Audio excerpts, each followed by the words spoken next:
Let's look at question number 7, gas-powered cycle. We are told a gas turbine operates between an absolute pressure of 100 kilonewton per meter squared and an absolute pressure of 500 kilonewton per meter squared. The temperature at the beginning of isentropic compression is 18 degrees, and at the beginning of the isentropic expansion is 760 degrees centigrade. You're told that the cycle operates on a traditional Joule Brayton cycle, and air is assumed to be the working gas. You're supposed to sketch the PV and the TS diagrams. So let's have a look at the two diagrams. The PV diagram, where one is usually taken at the start of compression, and at the end of compression, our gas is now, in this case, air at a higher pressure, and from 1 to 2, or rather from 2 to 3, we have heat moving in at constant pressure. At the point 3, which is the start of isentropic expansion, you have the gases now expanding and doing work, in this case, to come to the lower temperature 4. Then at 4 to 1, you have heat rejection. Now, seen on temperature entropy diagram, the first process is an isentropic compression, 1 to 2. Then 2 to 3 would be constant pressure heating. Temperature rises. 3 to 4, isentropic expansion.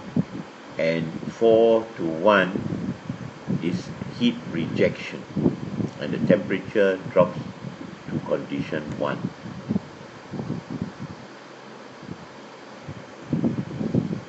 So, having gone through the basic process, 1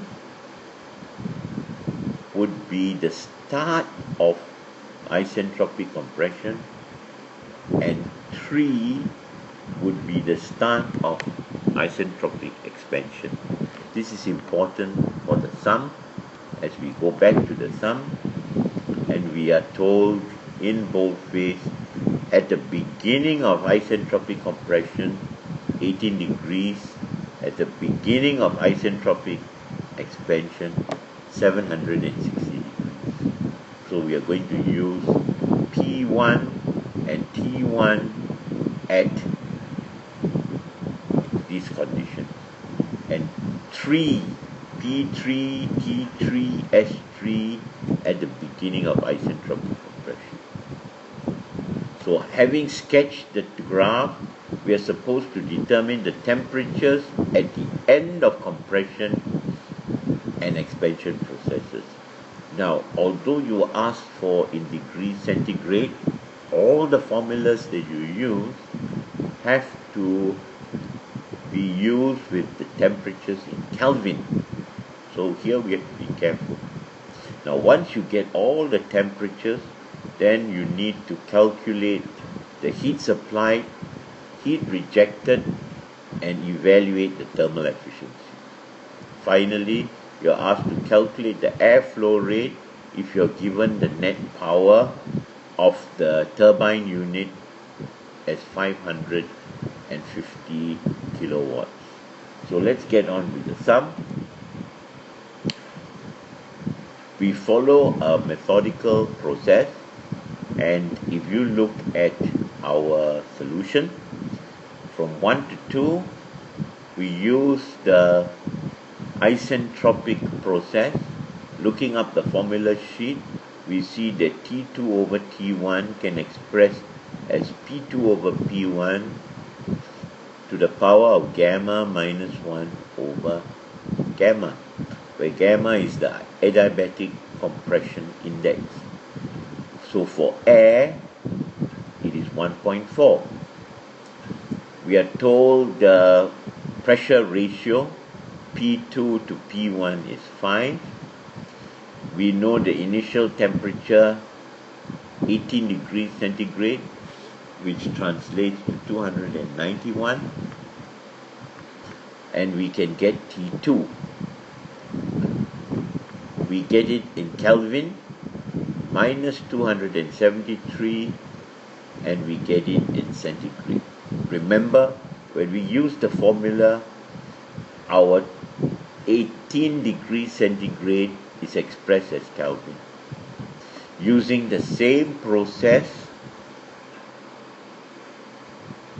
we look at 3 to 4, T3 to T4, same relationship as from 1 to 2.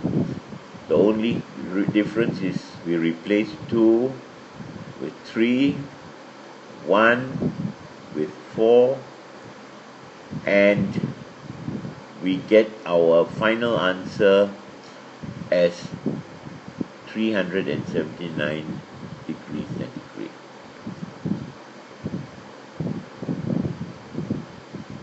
Okay, now having got all our temperatures, we calculate the heat supply, which is M, the mass flow rate, times Cp, the specific heat at constant pressure for air, and T3 minus T2. Plug it in, we get our first answer for heat supply. Heat rejected, this is from 4 to 1. Okay, if you are confused, look at the diagram. Heat supplied,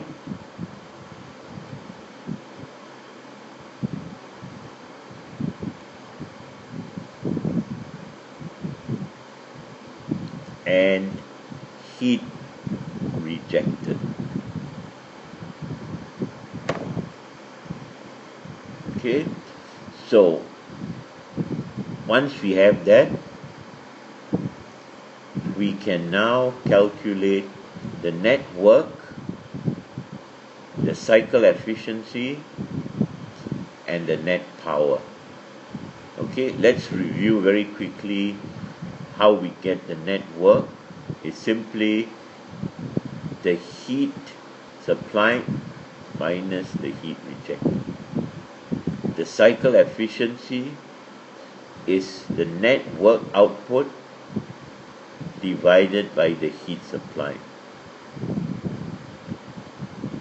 And finally, the net power is equal to the mass flow rate multiplied by the work output per kilogram per second,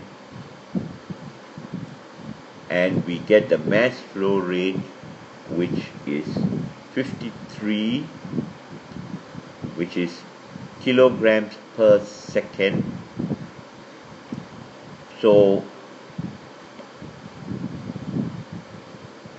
what we need to do is we divide the power output by 212 to get 2.594 kilograms per second, which translates to 155.64 kilograms per minute. And that concludes the sum.